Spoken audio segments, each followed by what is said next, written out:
Hey everyone, before we dive in, don't forget to subscribe to my channel for more stories like this. When my wife, Emily, looked me in the eye that night and said, "Intimacy isn't a two-way thing, Michael. It's about how I feel, not you." Something inside me froze. The room went quiet, but in my head it was chaos. The woman I once thought was my partner had just told me in the calmest tone imaginable that my needs didn't matter. I remember staring at her, trying to decide if she was serious or just angry. But she wasn't joking, she said, it like she was reciting a fact, like gravity existed and my desires didn't. For years, I had believed our marriage was built on mutual respect, that we both cared, gave, and loved equally. I was wrong. That night made me see it all differently. The distance between us wasn't just emotional anymore. It was something deeper, like she had quietly redrawn the boundaries of what it meant to be husband and wife. I thought back to the little things, the subtle rejections, the excuses, the night she said she was tired, or the morning she turned her back as I reached for her hand. I always told myself it was stress, or maybe she wasn't feeling well. I kept giving her space, believing she'd come around, but she didn't. She built walls. Instead, when I asked what changed, she just sighed and said, "You wouldn't understand." That sentence carried more distance than 1,000 miles could. I sat on the edge of the bed, the glow from the lamp hitting her face, and for the first time, I saw someone who wasn't looking at me as her husband, just a man who existed beside her. I spent the next few days moving through the house like a ghost. I still made her coffee, still fixed a leaky faucet, still asked how her day was, but her replies grew shorter, colder. I realized that I was holding on to a version of Emily that no longer existed. Then one evening I came home early. She was on the couch, scrolling through her phone, laughing at something. When she noticed me, her smile vanished. I asked gently, "Do you even want this marriage anymore?" She didn't look up. She just muttered, "I want peace, Michael. You take too much of my energy." And that's when I decided I wouldn't beg anymore. I stopped asking for affection.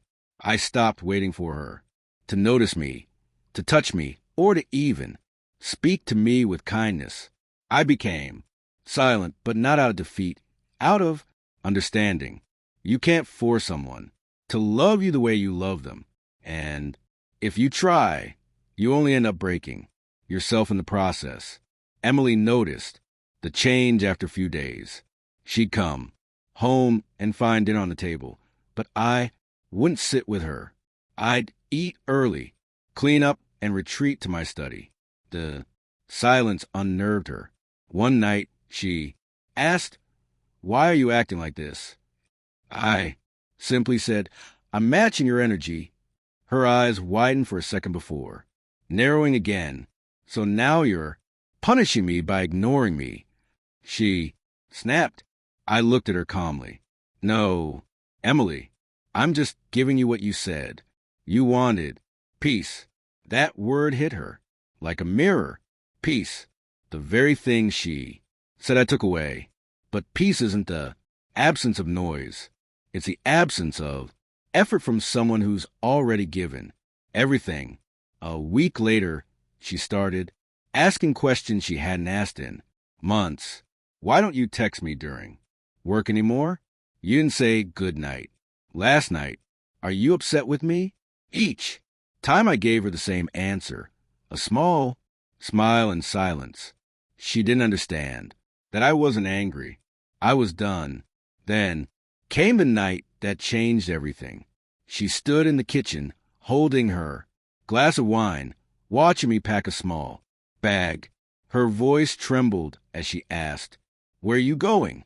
I zipped the bag and said, "To find what intimacy really means something you made clear doesn't exist here anymore. Her glass slipped from her hand and shattered on the floor. So that's it? You're leaving? I nodded. I'm not leaving, Emily. I'm stepping away from the person you've turned me into. For the first time in a long time, she didn't have a comeback. No sarcasm, no cold tone, just silence. Maybe she finally realized that I wasn't bluffing, that a man who's quiet isn't weak. He's exhausted.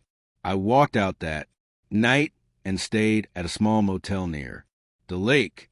The room was simple, quiet, and empty, but for the first time in months, I felt peace. Real peace. I didn't check my phone. I didn't think about her. I just stared at the ceiling, letting the stillness fill the spaces where her rejection used to live.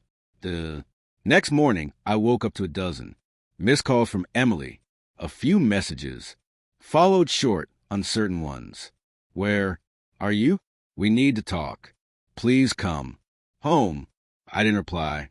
I wanted to, but I knew that responding too soon would only drag me back into the same cycle. It's funny how people only realize your worth when your presence becomes uncertain. 2 days passed before I went back home. Not because I missed her, but because I needed closure. When I walked through the door, Emily was sitting on the couch, her eyes swollen and red. She looked up at me like she'd been waiting for hours. You really weren't going to come back, were you? She whispered. I shrugged slightly. I hadn't decided. She stood up, walked toward me, and said the words I never thought I'd hear. I was wrong, Michael. I made you feel small. I made us feel one-sided. Her voice cracked, and for a moment I saw a glimpse of the woman I fell in love with. Vulnerable, honest, human. But the problem was I didn't feel anything anymore.